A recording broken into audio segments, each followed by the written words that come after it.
Hi, welcome to a review on the Instax Link Wide. This has been out for a few months now. So it comes in two colours. I went for the grey because it's the only one that was available. But they also do it in a white. Personally, I actually prefer the white one, but it wasn't available. So I did go for the grey. So what you get in the box is a USB charging cable, a camera strap, and obviously the printer. I was really excited to get this because I've been waiting for ages for Fujifilm to release a printer in the wide format. And I've got all their hybrid cameras, which I've done reviews on, which you can take a look at on my channel if you wish. So this I was kind of looking forward to. Obviously, they also do printers for the mini film and the square. What I would say, though, is I find the wide film better value than the square because they're actually the same price, but you get much more image. So if we just compare the two, so this is a wide film and this here is a square film. And as you can see, you do get a lot more of a image area, and these are the same price. I never understood why the square film is so expensive, but it is. So I would recommend the wide printer over the square printer. I did actually forget to say it also comes with a stand, so you can stand it up and just leave it there, and whenever you want to print, you just print it and it comes out the top and there's no obstruction. So that's also a good little thing to have. So to switch on, it is just a matter of holding down this button. If I turn it off and on again, just to show you. This is pretty much the only button on here. It's very simple. You've got your charging port there. You open this up to put your film in. I won't open it because I've got film in there right now. And the image comes out here. That's where you put your strap. So it's very basic. Literally just one button. Turn it on. Lights up and it's on. So if we just take a look at the actual app, I kind of like the app. It's got loads of options. It's a lot more options than maybe their previous printers. So one thing you can do is you can print a QR code for the location. So if you scan this, it will come up with a Google map of the actual location. I created this picture on my phone and then I printed it from my phone. So you can obviously add filters and effects on your phone or your tablet, then print that out. So it is quite good. As long as it's in your phone gallery, you can do that.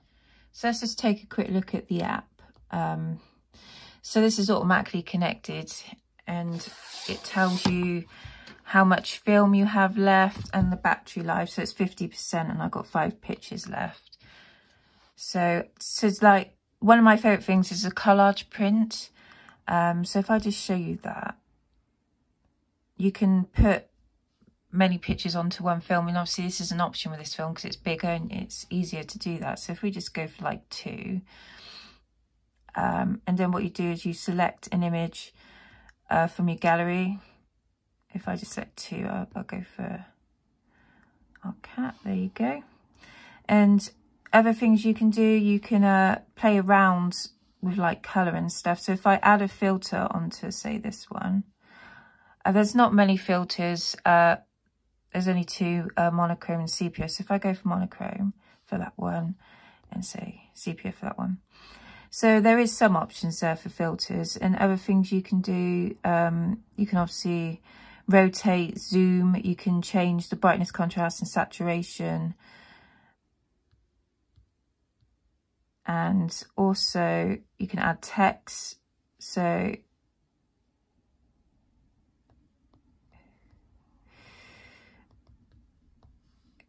and then you can just move it around, put wherever you want. You can change the colour of that text. You can change the font as well, I think. Oh no, you can't. You can just add shadow to the font there. You can't change the font by the looks of it. Change the alignment. So yeah, there's different things you can do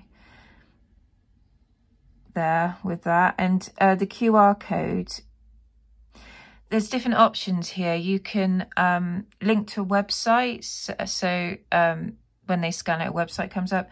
You can record sound. This is very similar to what's on the Lee Play. So it uploads a sound clip to a server, and then when the person scans the QR code, it plays back that sound. Location print, this is the one I've used the most. So you can like add the location code, and then you scan it and it shows where that image was taken. You can also add hidden messages as well. So let's try this. I've never actually tried this before, so I'm kind of new to it. Text messages can be converted into QR codes and printed together with images. When the QR code is read by a smartphone, the text message will be displayed. You can change the position of the QR code and choose from 6 different colours. You can do that with all of them, actually. You can change the colour of the QR code and the position. So if I put hi and okay, this is what it looked like when you read the QR code. Okay, you can put anything you want there. Press OK. And then you can move the QR code wherever you want. So if I make it green, a tick. And now there's a hidden message in that photo. So yeah, it's quite nifty, really. I do really like this app and the features they've added to it. So I'll just talk about the print quality now. Actually, I have forgotten one thing. There's also stickers. So if we just take a look at some of these, you can add different stickers. There's quite a few to choose from. Okay. And to print, all you would literally do is just press the print button and it gets sent to the Bluetooth printer and it will print. So there are 2 different print option modes. There's natural mode, which is a lot more obviously natural looking, so it's less vivid. And you've also got rich mode, which is more vivid. So things with colour, if I give you an example, these are just some macro shots I've made of flowers, and they came out really bright and colourful. It's really nice, actually. So the vivid, if you want vividness, go for the rich mode. But if it's more like pictures of a dull day, and you want to pick up more features, I would actually recommend the natural mode. You can, of course, also just do a simple 1-image print. You just literally just import the photo. Instead of having like several, you just have one. Editable template print. Let's take a look at that. You can freely edit the colours and text of a variety of templates. This function allows you to easily create your own templates. You can change the colours of images, text and graphics. Some graphics may not be changed. Okay. So say, let's go for happy birthday. You can change the colour by tapping on the template. So yeah, you can change the colour. Yeah. And then obviously you add your picture.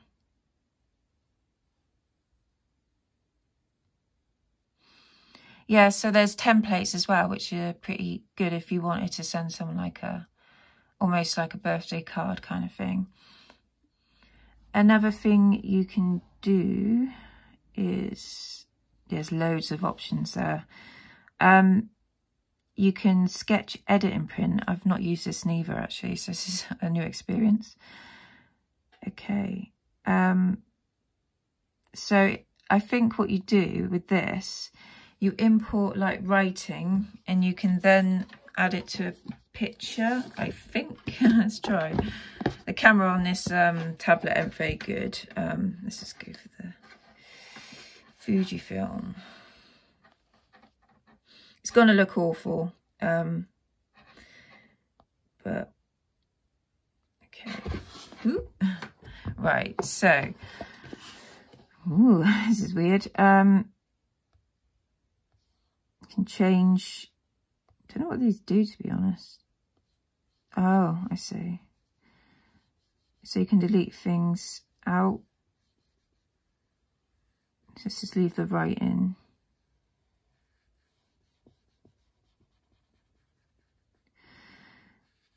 Okay. You can change the brush size there. Well, that seems a bit pointless doing that. So no fill there. And then you download it, I think. Saved. Okay. I don't know where it's saved to. But let's see if I can use it now.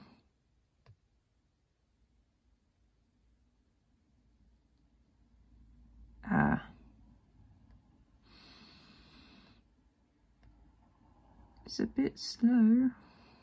Okay.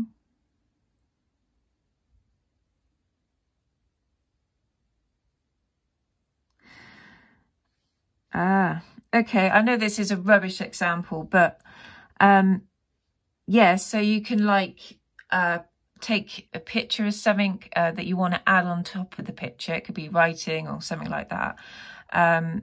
And then you can edit it by deleting the area around it, and then you can add it to your photos. That's actually quite a good idea. It's kind of like a scrapbook kind of design almost. So yeah, that is also an option. I've never actually used that before, so yeah, good to have. So yeah, there's lots you can do with this printer. What I would like is them to make a hybrid camera.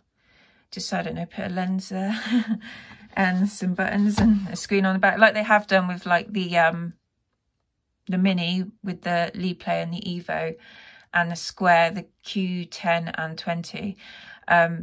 Because the problem with the wide film is it's massive. The camera, the analog camera is absolutely massive.